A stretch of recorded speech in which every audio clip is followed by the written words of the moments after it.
आणि एक breaking news आहे। वकील गुणरत्न सदावर्ते यांच्या गाड्यांची तोडफोड झाली आहे। मुख्यमंत्री उपमुख्यमंत्र्यांना पोलीस आयुक्तांना ते या संदर्भात भेटणार आहे। गुणरत्न सदावर्ते मुंबई पोलीस आयुक्तांची भेट घेणार आहे। थोड्याच वेळात पोलीस आयुक्तांची ते भेट घेणार आहे। सदावर्तेंच्या विरोधात मराठा क्रांती मोर्चाचे कार्यकर्ते आक्रमक झाले होते। मुंबईतील क्रिस्टल टॉवर परिसरात या कार्यकर्त्यांनी त्यांच्या गाड्यांची तोडफोड केली। तोडफोड करताना एक मराठा लाख मराठा अशा घोषणा देखील यावेळी कार्यकर्त्यांनी दिलेल्या होत्या। तर पोलिसांनी या प्रकरणी 3 कार्यकर्त्यांना ताब्यात देखील घेतलाय। त्यामुळे मनोज जरांगेंनी तातडीने त्यांना अटक करावी अशी मागणी त्यानंतर सदावर्तेंनी केलेली आहे।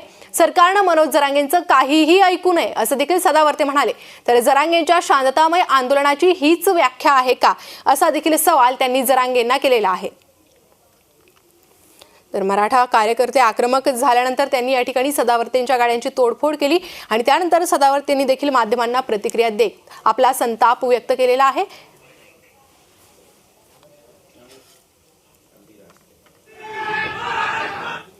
ज्या माणसामुळे पोलीस धारातीर्थ पडले अशा जरांगेला तातडीने अटक करा, मुसक्या बांधा, कारवाई करा। अन्यथा सामान्यातला सामान्य जो गुणवंत आहे खुल्या वर्गातला, तो ब्राह्मण असेल, वाणी असेल, कोमटी असेल, तो इतरातल्या इतरामधला गुणवंत असेल, त्यांच्या मनामध्ये एक गोष्ट वाटेल की अशा प्रकारे जात म्हणून एकत्र आलं तर गुणवत्ता ही तोडमोड केली जाऊ शकते, गुणवंतांच्या जागा तोडमोड केल्या जाऊ शकतात।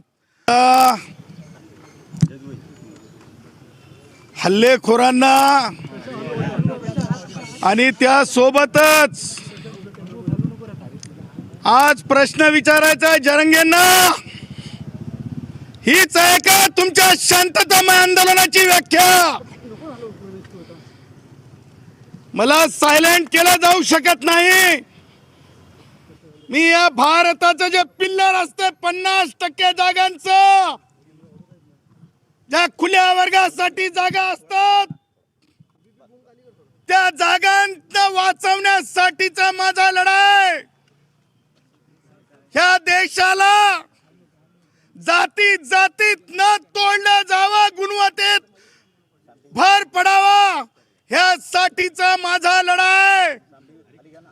माझ्या कष्टाची आणि घामाचे नुकसान तुम्ही केले। यापूर्वी 32 पोलीस अधिकाऱ्यांना कर्मचाऱ्यांना नाहक मारहाण केली। त्या संबंधित पोलीस अधिकाऱ्यांवर कारवाई करण्यात आली कारण नसताना। त्यानंतर मला अनेक प्रकारच्या धमक्या दिल्या जात होत्या। त्या धमक्यांचं प्रारूप मला तुम्हाला सांगायचंय। आणि या संदर्भात आपण अधिक अपडेट घेऊयात। आपल्या प्रतिनिधी जुई जाधव आपल्या सोबत जोडले गेले आहे। जुई, खरं तर मराठा आंदोलकांनी तोडफोड केल्यानंतर आता मुंबई पोलीस आयुक्तांची सदावर्ते भेट घेणार आहे। काय अपडेट या भेटी संदर्भात? खरं तर आज पहाटे सकाळी जर आपण पाहिलं तर मग मराठा आरक्षणाच्या विरोधात ज्यांनी आवाज उठवला होता, ज्यांनी याचिका दाखल केली होती, ते गुणरत्न सदावर्ते यांच्या गाड्यांची तोडफोड जी आहे ती आज करण्यात आली होती मराठा आंदोलकांतर्फे। आणि त्या निमित्ताने खरं तर जर आपण पाहिलं त्यासाठी खबरदारी म्हणून पोलिसांचा चोख बंदोबस्त जो आहे तो देखील त्यांच्या घराभोवती करण्यात आलेला आहे। ज्या वेळेला स्वतः गुणरत्न सदावर्ते यांनी घराखाली येऊन त्यांच्या गाड्यांची पाहणी केली, त्यानंतर त्यांनी माध्यमांशी संवाद साधला आणि माध्यमांशी संवाद साधताना त्यांनी सांगितलं की ते थोड्याच वेळामध्ये मुंबईचे जे पोलीस आयुक्त आहेत त्यांची भेट घेणार आहेत। त्यांनी संपूर्ण आरोप जो आहे तो मनोज जरांगे पाटील यांच्यावरती टाकला आहे की मनोज जरांगे पाटील यांनीच हे सगळं कटकारस्थान केलं आहे। त्यांचं असं देखील म्हणणं होतं की त्यांच्या घराची रेकी जी आहे ती केली गेली होती। हा जो हल्ला झाला तो हल्ला करण्याच्या आधी त्यांच्या घराची रेकी केली गेली होती। त्यांची जी सगळ्यात मोठी मुलगी आहे झेन, तिला देखील जीवमानाची धमकी जी आहे ती दिली गेली अशी देखील प्रतिक्रिया गुणरत्न सदावर्ते यांनी दिली।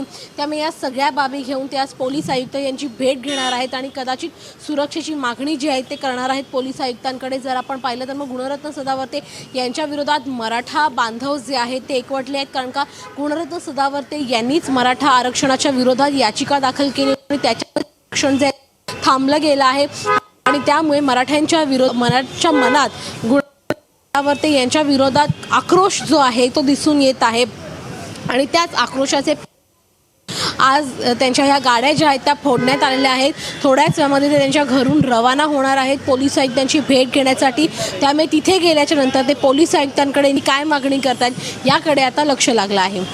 जो आपण जर पाहायला गेलं तर या तोडफोडीनंतर किंवा त्यांनी याचिका दाखल केली त्यानंतर देखील त्यांनी जरांगेंच्या सभेवर एक वक्तव्य केलं होतं आणि त्यानंतर हा वाद आणखीच चिघळला. त्यामुळे सदावर्ते विरुद्ध मराठा कार्यकर्ते हा वाद आणखीच चिघळण्याची शक्यता यामुळे निर्माण झाली आहे. अगदीच बरोबर. गुणरत्न सदावर्ते यांनी खरं तर याचिका दाखल केली होती कोर्टामध्ये की मराठ्यांना आरक्षण जे आहे ते देऊ नये आणि तेव्हापासूनच खरं तर मराठा बांधवांमध्ये मराठा समाजामध्ये एकंदरीत गुणरत्न सदावर्ते यांच्या विरोधात आक्रोश जो आहे तो दिसून येत होता. आता ज्या वेळेला मनोज जरांगे पाटील हे मराठा आरक्षणासाठी उपोषणावरती बसलेले आहेत तेव्हा त्यांच्यावरती देखील त्यांनी टीका केलेली आहे.